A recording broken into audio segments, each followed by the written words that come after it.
박하루는 윤 대표가 자신을 배신하고 조경준과 손을 잡은 것을 알게 되었지만 윤 대표는 박하루가 오광남을 해임시키지 않아서 어쩔 수 없는 선택이었다고 변명했었습니다.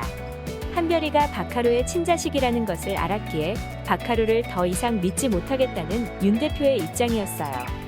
하지만 그렇다고 해서 조경준의 손을 잡은 건 아주 큰 실수처럼 보이는 것 같은데요.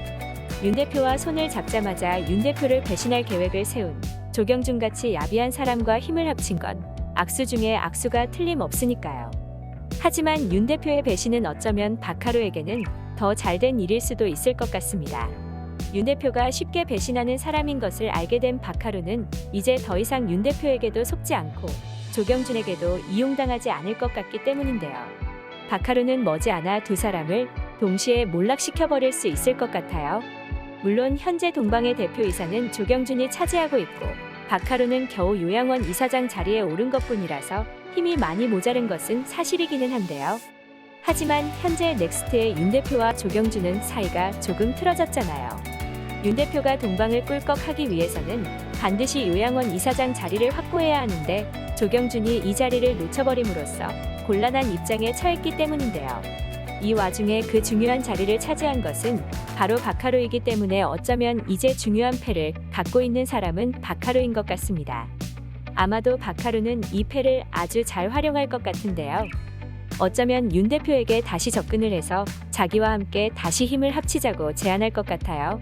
윤 대표 입장에서는 갑작스런 박하루의 제안이 껄끄럽게 느껴질 수도 있을 것 같지만 동방을 차지하기 위해 꼭 필요한 자리이기 때문에 조경준과 잡은 손을 버리고 박하루와 힘을 합칠 것 같습니다. 박하루는 윤 대표와 힘을 합치자마자 제일 먼저 조경준의 해임안을 제시할 것 같아요.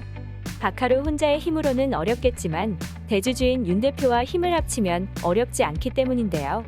두 번째로는 신도희를 해고할 것 같습니다.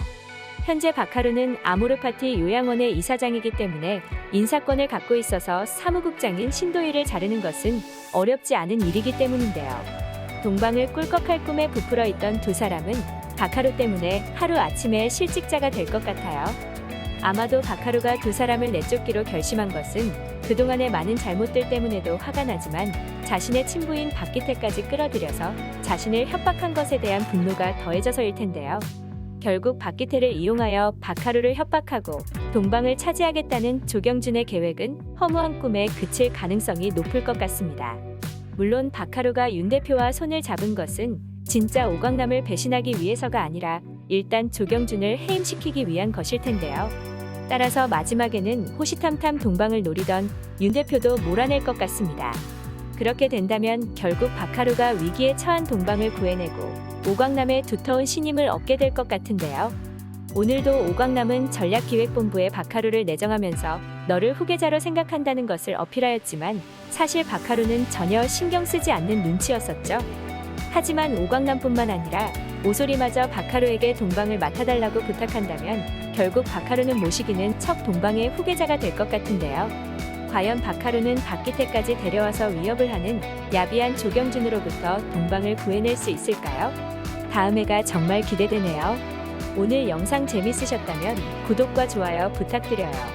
구독은 저에게 큰 힘이 됩니다. 시청해주셔서 감사합니다.